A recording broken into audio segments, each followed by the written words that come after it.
আসসালামু আলাইকুম বন্ধুরা, সবাইকে স্বাগত জানাচ্ছি ল অ্যাসিস্ট্যান্স গ্রুপের পক্ষ থেকে। আজকে আমরা 1860 সালের দণ্ডবিধি আইনের সাধারণ ব্যতিক্রম নিয়ে আলোচনা করব। টপিক হচ্ছে সাধারণ ব্যতিক্রম, অর্থাৎ বোঝাই যাচ্ছে যে সাধারণত যে কাজ করা হয় তা থেকে এটি একটু ব্যতিক্রম। দণ্ডবিধি আইনে সাধারণত বিভিন্ন অপরাধ এবং অপরাধের সংজ্ঞা এবং তার শাস্তি সম্পর্কে আলোচনা করা হয়েছে, কিন্তু এই সাধারণ ব্যতিক্রমের মধ্যে রয়েছে যেগুলো যে অপরাধগুলো বা এই ধারা অনুযায়ী কোনো কাজ করলে সাধারণত অপরাধ বলে গণ্য হয় না এবং সেক্ষেত্রে কোনো শাস্তিও প্রদান করা হয় না। এই ধারাগুলো কোনগুলো?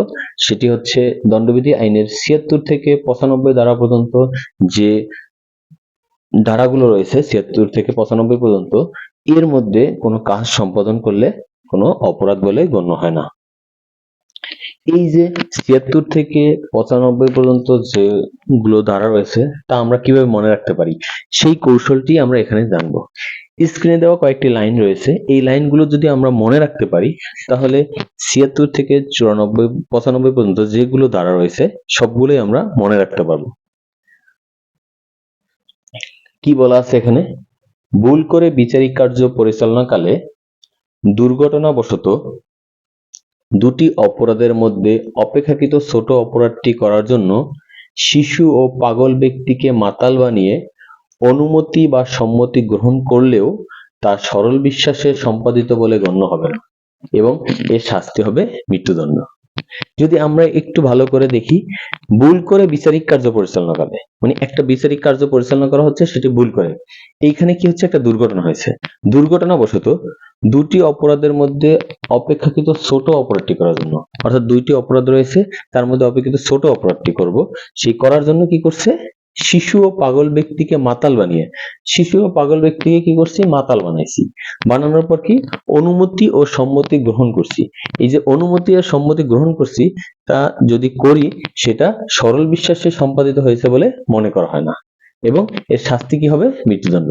তাহলে আমরা আরেকবার দেখি, ভুল করে বিচারিক কার্য পরিচালনাকালে দুর্ঘটনাবশত দুটি অপরাধের মধ্যে অপেক্ষাকৃত ছোট অপরাধটি করার জন্য শিশু ও পাগল ব্যক্তিকে মাতাল বানিয়ে অনুমতি বা সম্মতি গ্রহণ করলেও তা সরল বিশ্বাসে সম্পাদিত বলে গণ্য হবে না এবং এর শাস্তি হবে মৃত্যুদণ্ড।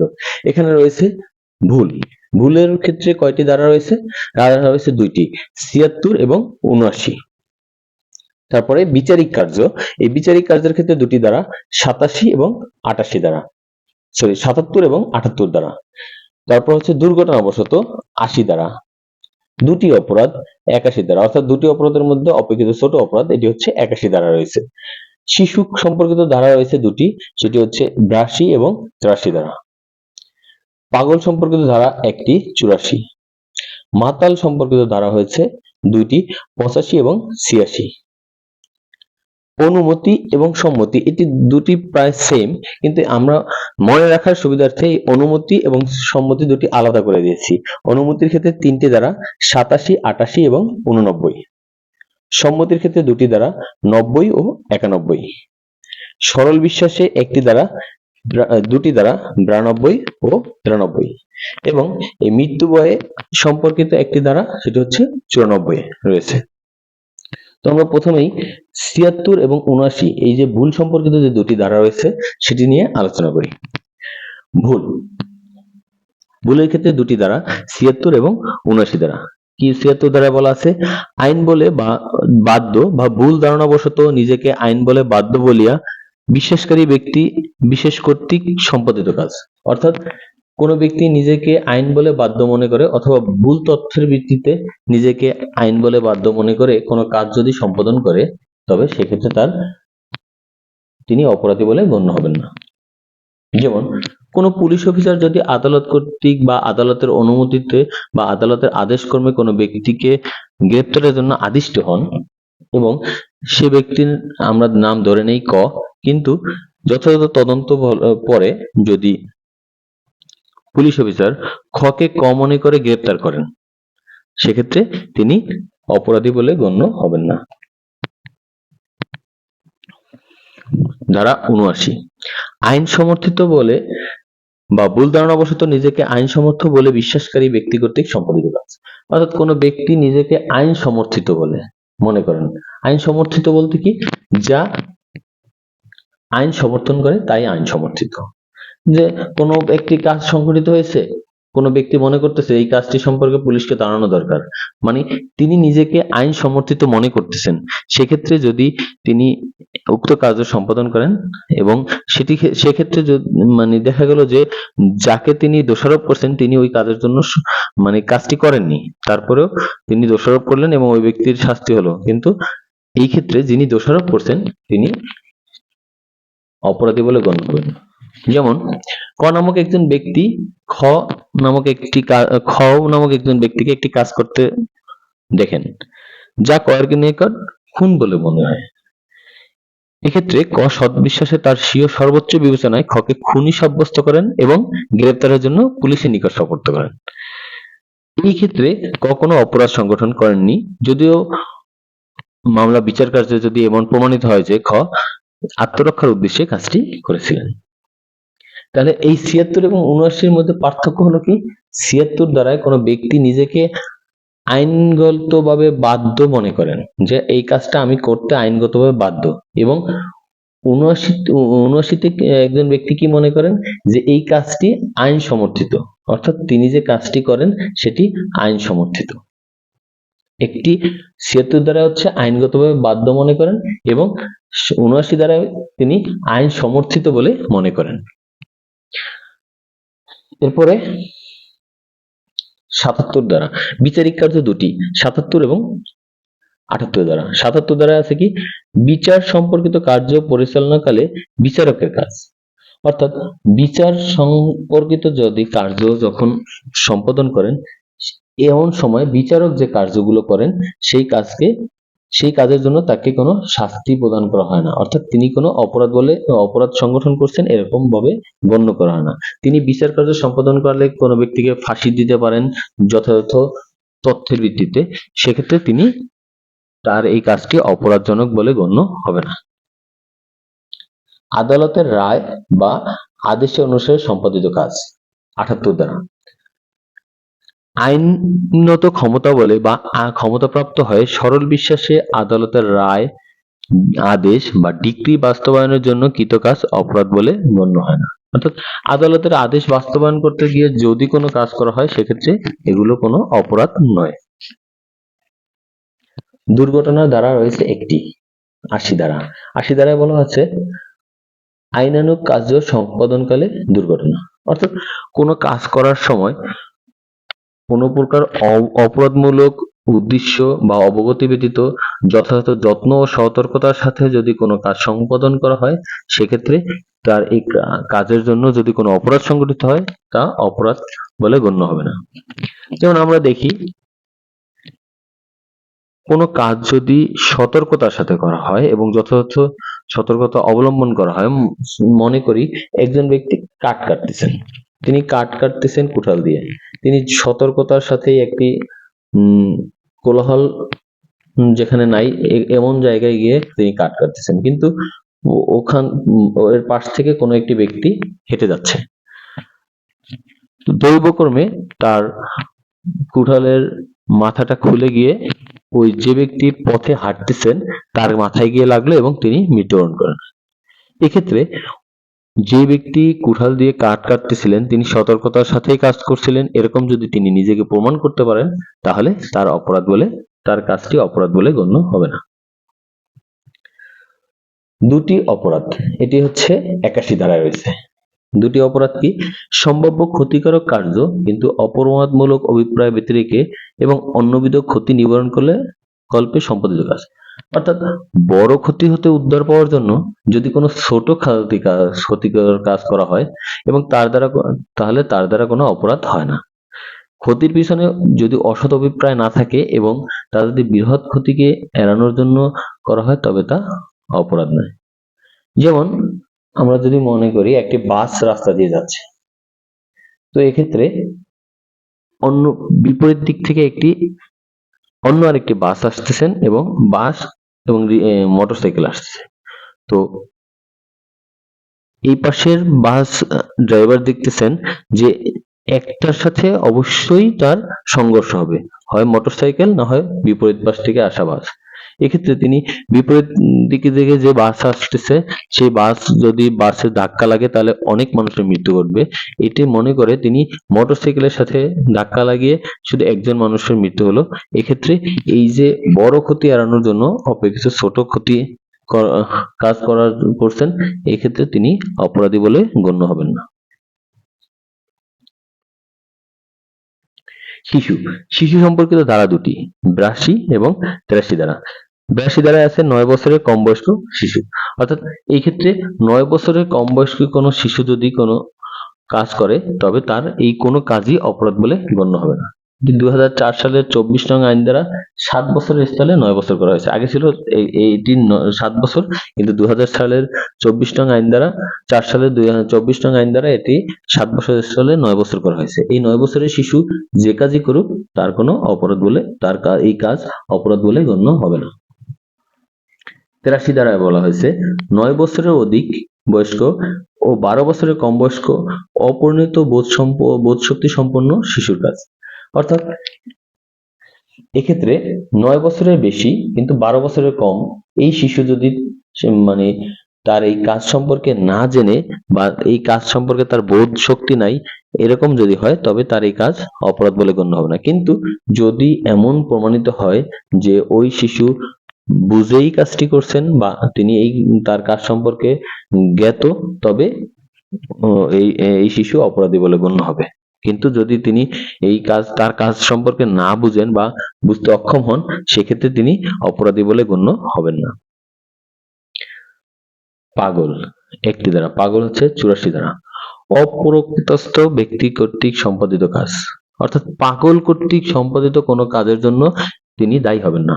পাগল স্বাভাবিক মস্তিষ্কে থাকেন না বা স্বাভাবিকভাবে থাকেন না বিধায় তার কোনো কাজই অপরাধ বলে গণ্য হবে না। মাতাল সম্পর্কিত দুটি ধারা, 85 এবং 86। এই মাতাল সম্পর্কিত 85-86 ধারা, একটি হচ্ছে কেউ যদি আপনাকে মাতাল বানায়, আরেকটা হচ্ছে আপনি নিজে নিজে মাতাল হন। অর্থাৎ আমি যদি আগে থেকেই মাতাল থাকি এবং মাতাল অবস্থায় কোনো কাজ করি, ইচ্ছাকৃতভাবে মাতাল হয়ে কোনো কাজ করি, তবে সেজন্য আমি অপরাধী বলে গণ্য হব, সেটি হচ্ছে 86 ধারা। কিন্তু আমি কোনো জায়গায় গেলাম, কেউ আমাকে মাতাল বানিয়ে আমাকে দিয়ে কাজটি করায়, সেক্ষেত্রে আমি অপরাধী বলে গণ্য হব না, সেটি হচ্ছে 85 ধারা। তারপরে অনুমতি অনুমতি সম্পর্কিত 3টি ধারা খুবই ইম্পর্টেন্ট, সেটি হচ্ছে 87, 88 এবং 89। 87 ধারায় আছে কোনো ব্যক্তির মৃত্যু বা গুরুতর আঘাত ঘটাবার জন্য অভিপ্রায় নয় এবং অনুরূপ সম্ভাবনাপূর্ণ বলিয়া জ্ঞাত অজ্ঞাত কাজের সম্মতি সহকারে সম্পাদন করা। অর্থাৎ যদি আমি একটি কাজ করব যার দ্বারা কোনো ব্যক্তির মৃত্যু হতে পারে এমন কোনো নিশ্চয়তা নেই, কিন্তু তারপরও তার কাছ থেকে অনুমতি সহকারে যদি কাজটি করি তাহলে সেক্ষেত্রে সে অপরাধ বলে গণ্য হবে না। এই 87 ধারা সাধারণত খেলার ক্ষেত্রে ব্যবহার করা হয়, যেমন বিভিন্ন ধরনের কুস্তি খেলা, তারপরে হচ্ছে মুষ্টিযুদ্ধ খেলা।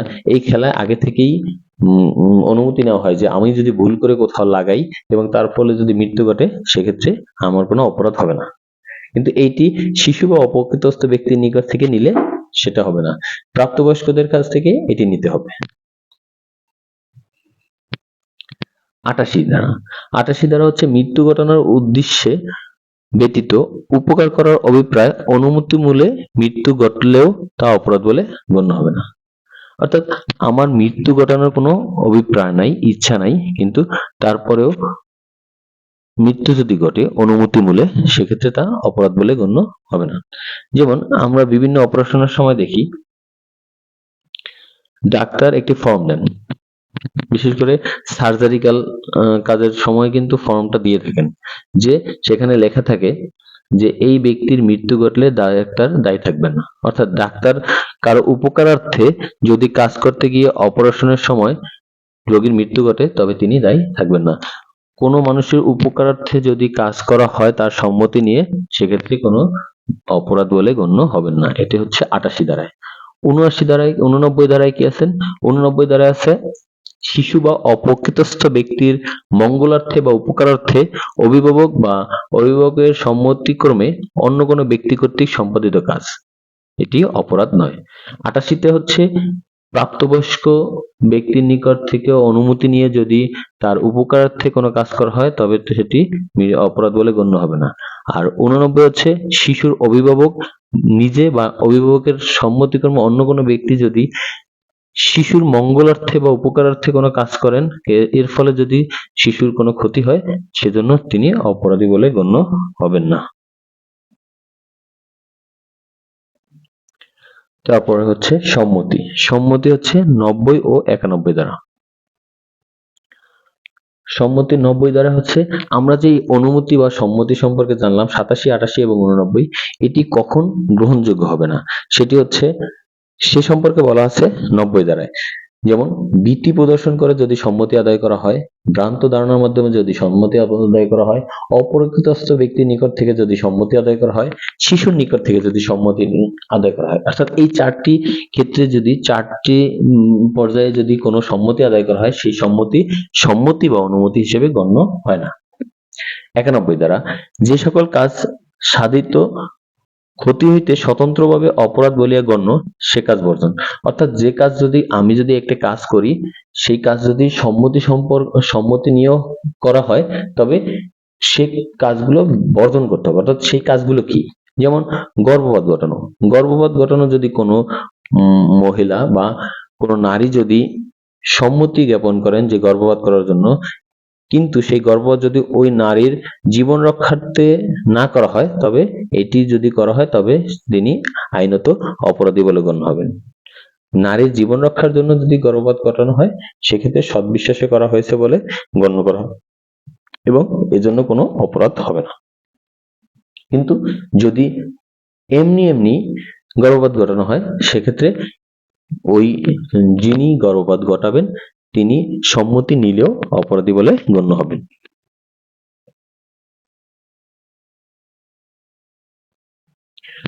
সরল বিশ্বাস দুটি দ্বারা ৯২ এবং ৯৩ দ্বারা। সরল বিশ্বাস কি?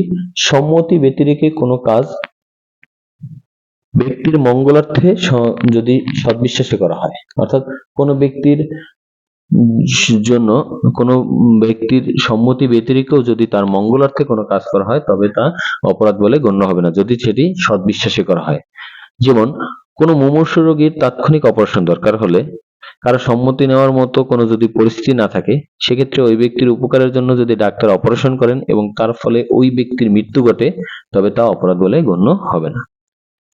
৮৭ ও ৯২ দ্বারা কিন্তু একই রকম। ৮৭ দ্বারা আছে কি? কোনো ব্যক্তির উপকার করছি সেটি হচ্ছে তার সম্মতি সহকারে, আর ৯২ দ্বারা হচ্ছে কোনো ব্যক্তির উপকার করতেছি আমরা তার সম্মতি ব্যতিরেকে, কিন্তু দুটি উপকারার্থে কাজ করা হয় দুটি ক্ষেত্রেই। একটি হচ্ছে সম্মতি নেওয়া হয় আরেকটি হচ্ছে সম্মতি নেওয়া হয় না ৮৭ এবং ৯২ দ্বারা।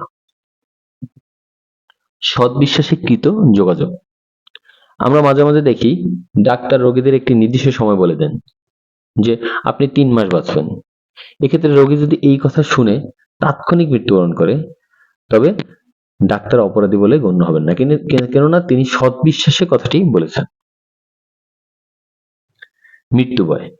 মৃত্যুভয় একটি ৯৪ দ্বারা। যে কাজের জন্য ভীতি প্রদর্শন করা হয় করে কোনো ব্যক্তি কাজে বাধ্য করা হয় তবে সেই কাজের জন্য ওই ব্যক্তি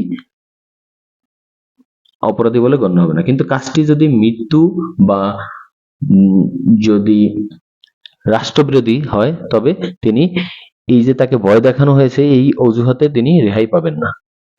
আমরা মাঝে মাঝে দেখি যে মাঝে মাঝে না আর কি, যদি কোনো কোনো যদি ডাকাত দল তাদের ডাকাতি কার্য পরিচালনা করার জন্য কোনো কামারকে মৃত্যু ভয় দেখিয়ে অস্ত্রশস্ত্র বানাতে বাধ্য করে তবে এই ধারা অনুযায়ী ওই কামার রেহাই পাবেন।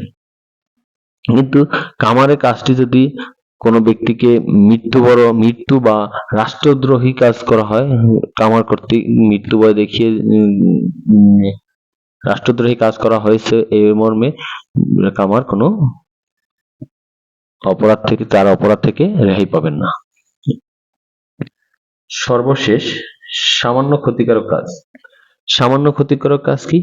যে অল্প অল্প ছোট ছোট যে ক্ষতিকারক কাজ, যেমন আমরা ঝগড়া করি বা হাতাহাতি করি বা ছোট ছোট মারামারি, এগুলো আসলে এগুলোর জন্য বড় ধরনের কোনো অপরাধ বলে অপরাধী বিচার বিভাগের আওতাভুক্ত হবেন না। এই ছিল আজকে আমাদের আলোচনা। সবাইকে অনেক অনেক শুভকামনা এবং ধন্যবাদ জানিয়ে আজকে আমরা শেষ করছি। এবং আমাদের চ্যানেলটি সাবস্ক্রাইবের জন্য সবাইকে অনুরোধ জানাচ্ছি। সবাই ভালো থাকবেন। খোদা হাফেজ।